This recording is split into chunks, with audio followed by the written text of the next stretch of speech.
So Bostin Loyd's autopsy results are in. Unfortunately, the bodybuilder passed early due to an aortic dissection, which is basically a rupture. While early claims from Dave Palumbo, of course, tried to downplay the role that anabolics played in his passing, the truth is that most of these conditions are caused by lifestyle, by blood pressure, and by other health issues. Only a small minority are genetic, as Bostin's father also suffered with the same issue. It's also worth noting that Bostin's father only in the last few years had to get this actually treated medically, and Bostin passed due to this issue recently. So clearly there's an acceleration of this issue, even if it were to be genetic. I wanted to make this video because there are two other issues which are going unaddressed in this, and that's the reason why Bostin had a history of taking his drug use to the absolute extreme, and the skepticism over the healthcare sector and the support that he could get from medical providers. We're in a world now where safer use has come to the forefront of anabolics use. And Bostin is a person who was brought into the world of anabolics at a time slightly before this, when the forums ruled the world and the 500 milligram test cycle was probably seen as pretty damn conservative as a first attempt. With the limited information he had at his disposal, he decided that he would be the guinea pig. This led him to take up to sort of 10 plus grams of anabolics per week, which you know is just ridiculous. I mean, that's probably 8-9 times what I've ever taken. Now, granted, Bostin was much bigger than me, but that's not the point. Through Bostin's later life and the last couple of years, he did sort of reflect that he now knows that more definitely is not more due to his own personal experiences and the health impacts that he's then had to face later on in life because of his earlier decisions. However, scaling back did nothing to prevent the long-term damage that he'd done, whether he did scale back at all, as even he admitted that it's very easy for him to launch into a gram total cycle and then over the course of the following weeks ramp that up to 3, 4, 5 grams. So in today's world, in the later world where even Bostin Loyd knew that more is not more, why are people still using irresponsible amounts of anabolics and failing to use safer use protocols? Well, there's a couple of issues here, and one of which is the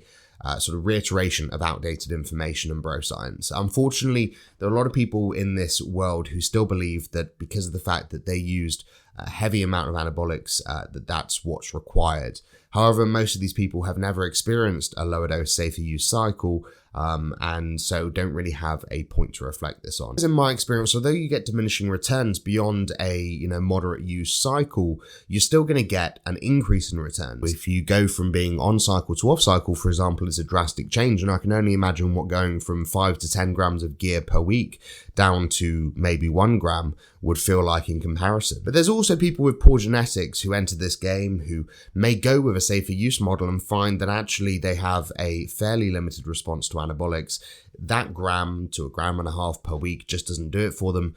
But actually, they do really, really well on 3 or 4 grams. Sorry, I know I'm going to get loads of hate and people saying, look, well, pros do this and that. It's like, pros already have the great genetics. So what they're doing there is they could get away with maybe using 1 gram of gear, even 500 mgs a week, some of them, and they look 10 times better than you. But they know that they are competing for lots of money and there's a lot at play in those higher leagues of bodybuilding. So yes, they push the envelope more than most people towards the higher level of doses. But even amongst pros, the dosing protocols are becoming much more moderate as people realize, well, if we're only getting 5% for extra for a 50% health impact, then what's the point? So unfortunately, as per Bostin's opinion that his personal experience was the only thing that mattered, many people project their own personal issues and their own personal limitations onto the wider community. And they often will argue on social media or on Reddit with people who follow safer use and get good results, like myself, who I believe, although I'm not a fucking open bodybuilder, I get decent results and good results from my anabolics use. And there's nothing that suggests that I need to push the envelope towards grams and grams of gear in order to achieve what I want to achieve. Whether that will change, like I mentioned with pros, who knows? But for now, there's no need for me to be really hammering my androgen receptors. But if I post on social media, on Reddit, say for example, about my dosing protocol, I'll either be met with skepticism, with accusations that my dosing protocol is shit, that for most people it won't work, and that I don't have the genetics to pull off that lower cycle. It's not anybody else's fault that you need to use 3 grams of gear, and that's fine. You've got your own personal risk-reward ratio, right? Safer use dictates that you have your own limitations and what you're willing to tolerate in terms of side effects. So that's fine, but safer use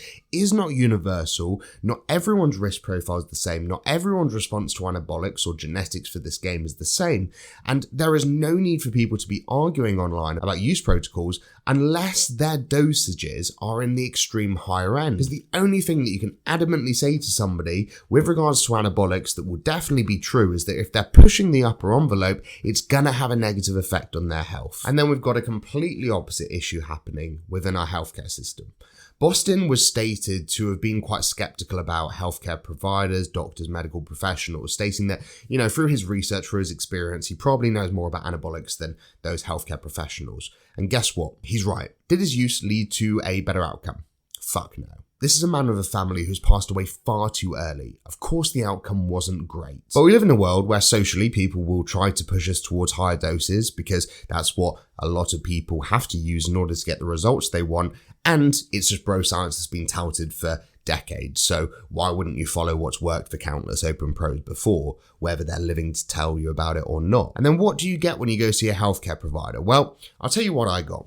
I went to get blood tests because I had a skin issue. It looked like it could be cancerous. I'm not going to lie, it was discolored, it was strange, never had anything like that in my body before. It looked similar to some things I found online. I know, we've all got cancer if we Google a spot or a mole or anything. But call me crazy, I live in a nation with free healthcare. I'm gonna get that seen too. They didn't know what the fuck it was. I told them about the things that I found online. They went, oh, I've got no clue about that. Let me Google it. Oh, great. Thanks. Yeah, wish I'd have thought of that. And after speaking to every other doctor at the surgery and none of them having a clue, they decided to draw blood tests because that's the NHS's option 1, 2, and 3 in terms of diagnosing health issues. Blood test day comes along. I go to the clinic. I get my bloods drawn. And guess what? I have to roll my sleeve up. They comment on my size, talk about bodybuilding briefly. And can you guess what they bring up? Yep, it's steroids, because that little taboo subject is everyone's favorite. They love to hear about it. They've got so many preconceptions about roid rage animals and what I'm going to be like. And so they naturally are curious. They're like, well, you don't seem like a ragey human being, until after what came next anyway. She asked the question, so, oh, but you don't use anything else for that, do you? Which I responded with, yes, I do. I use steroids. Her response?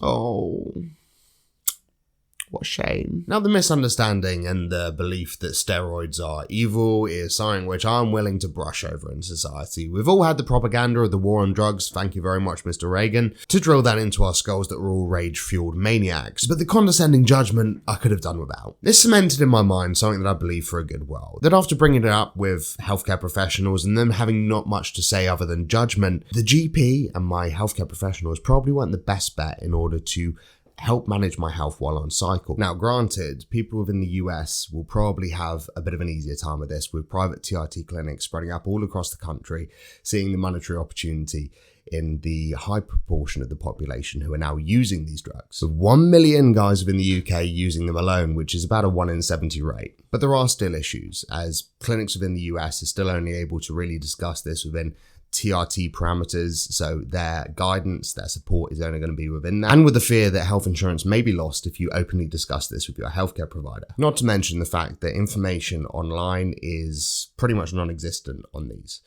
They talk about broad risks and issues that come with it, nothing to do with prevention methods, nothing to do with managing side effects, nothing to do with individual compounds. Quite simply, the information amongst the community is outdated. The new information faces resistance while bro scientists are still reigning supreme. And the healthcare sector is doing nothing in order to mitigate potential risks in the future, with a mindset, as always, of we'll worry about it when we have to treat it. This is just leading to a point now where we're seeing guys who are in that older tranche of bodybuilders who very much bought into the more is more mentality, the bro science, the outdated protocols, who didn't have this information about health management tools that they could use, like talmasartan, beta blockers, all these kind of things. Unfortunately, starting to face the consequences of a rapid level of fatalities over the last few years. So what are the solutions? Well, put quite simply, we need to make safer use the norm. Even Bostin understood this near the end, basically saying that young guys need to focus more on nutrition, on other aspects other than the anabolics, and that more is not more, and he looked worse when he used more. If you want to go ahead and use grams upon grams because you want to be Mr. Olympia tomorrow, which ain't gonna work, by the way, then go ahead, but you have no business in promoting that online.